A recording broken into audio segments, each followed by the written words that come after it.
Hello my fans, habari za wakati huu. Asanteni kwa wale wote ambao mmesubscribe channel yangu, lakini nasema asanteni pia nyie wote ambao mnaendelea kuja ndani ya channel hii, na wakaribisheni sana katika channel yangu ya Team NDNA, mahali ambako patakuwa ni lifestyles, tunasanua na vitu tofauti tofauti, so usipange kutoka ndani ya channel hii. Sawa? Okay. Leo ninataka nishare na ninyi safari yangu ya kutoka Tanzania kufika Marekani, United States. Kwanza kabisa tunafahamu kuwa hauwezi kufika United States pasipokuwa na visa. Sote tunalifahamu hilo. Na zipo aina tofauti za visa za kwenda Marekani.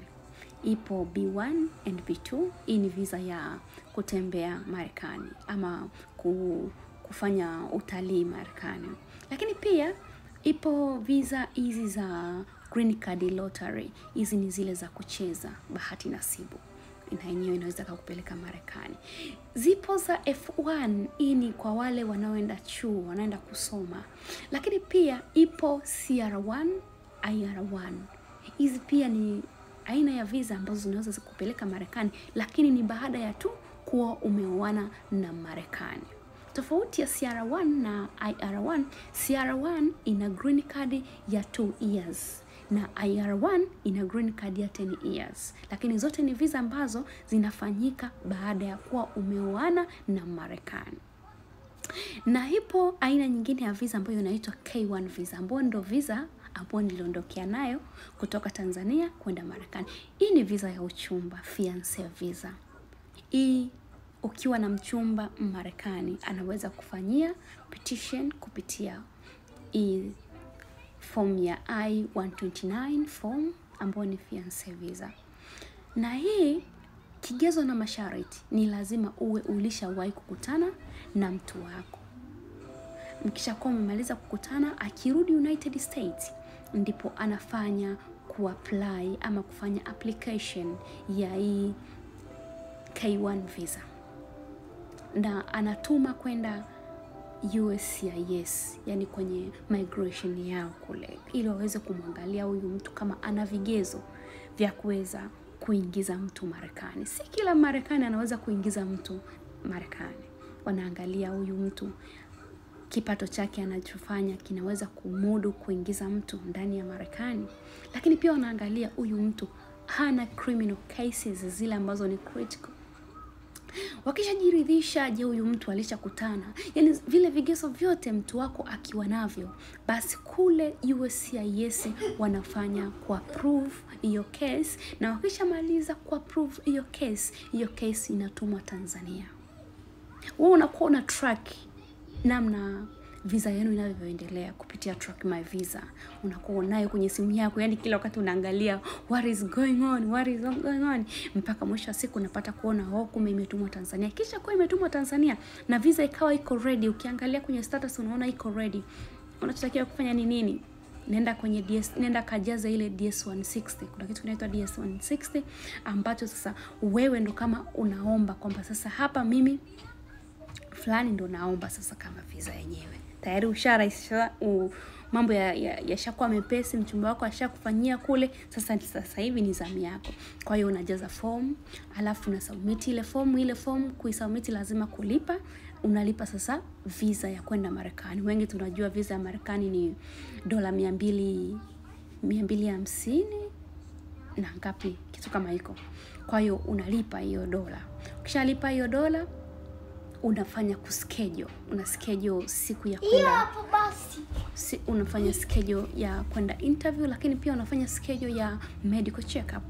Hii visa ni tofauti na B1 and B2. B1 and B2 wafanya medical check-up, lakini hizi zote nilizozitaja, so green card lottery, AR1, CR1, kuna AR5, kuna F1, zote hizi lazima ufanye medical check-up. Hizi za immigrant visa lazima ufanye medical check-up. Kwa hiyo unafanya schedule ya medical check-up na schedule ya nini? Ya interview. Kwanza unaenda medical check-up, ndipo utaenda interview. Kwa sababu siku ya kwenda kwenye interview lazima utaulizwa medical check-up. Na kwangu mimi nilikuwa na dokumenti gani? Mimi hapa kama K1 visa, nikiwa na K1 visa ya kwangu na K2 ya mtoto wangu, kwa sababu nimeondoka mimi na mtoto. Kwanza kabisa nilikuwa na hiyo medical check up yangu mtoto. Watakuuliza clearance, police clearance. Lazima uende polisi upate ile hati ya tabia nzuri, lazima uwe nayo. Utaulizwa passport yako, utaulizwa birth certificate yako. Utaulizwa, kwa mfano kama una mtoto pia utaulizwa utaulizwa makubaliano yenu, agreements ya kwako wewe na baba mtoto wako. Kwa hiyo pengine utakuwa na barua ya baba mtoto wako, lakini kama una barua unaweza ukawa na kitu kinaitwa legal custody, ambacho kinakuonyesha kwamba wewe mama una hati ya kuwa na mtoto wako, hakuna mtu mwingine anakuingilia. Kwa hiyo ukiwa nayo fresh, usipokuwa nayo nitafute baba mtoto akupe barua ya makubaliano. Watakuuliza embassy siku ya kwenda kufanya interview. Pia kitu kingine niliulizwa affidavit ya kuonesha huyu mchumba wangu anaingiza kiasi gani katika nchi ya United States. Baada ya hapo ni muda wa maswali. Niliulizwa maswali machache, niliulizwa maswali tu matatu ya how did you meet, mlikutanaje. Lakini pia niliulizwa kitu kingine ambacho ni kama alishawahi kuja Tanzania. Nilisema ndio alishawahi kuja Tanzania. Na niliulizwa ni lini natarajia kwenda Marekani, na mwisho kabisa nikaulizwa ni lini tutafunga ndoa. Kama nilivyotangulia kusema, K1 visa, this is fiancé visa. Kwa maana hiyo unaondoka kama mchumba, lakini unapewa siku 90 ukiwa Marekani muwe mmefunga ndoa na huyo mchumba wako. Kwa hiyo pia waliniuliza ni lini tutafunga ndoa, na nikawaambia. Nikapewa my visa approved. Wakaniambia visa yangu imekuwa approved. Nikafurahia, nikarudi nyumbani, nikapewa vile vikadi vya kunionesha siku nikirudi kufuata visa nitawapa vile vikadi, alafu atanipa visa. Kwa hiyo nilirejesha hivyo vitu, nikapewa visa ya zangu mimi na ya mtoto wangu, pamoja na document support, ambazo hizo document support ni kwamba nitasafiri nazo siku nikifika destination yangu ya Marekani. Nitaonesha kwa officer, migration officers. Kwa hiyo nikawa nimetoka, nikaondoka, nikarudi nyumbani kwa raha na kwa amani. So story yangu ilikuwa ni hivyo. Baada ya kupata visa nimekaa 2 weeks, halafu nika travel, nikaja Marekani. Na siku ya kuja Marekani ilikuwa ni nzuri tu, japo tu pale airport, jamani mjiandae ambao mnakaribia kusafiri.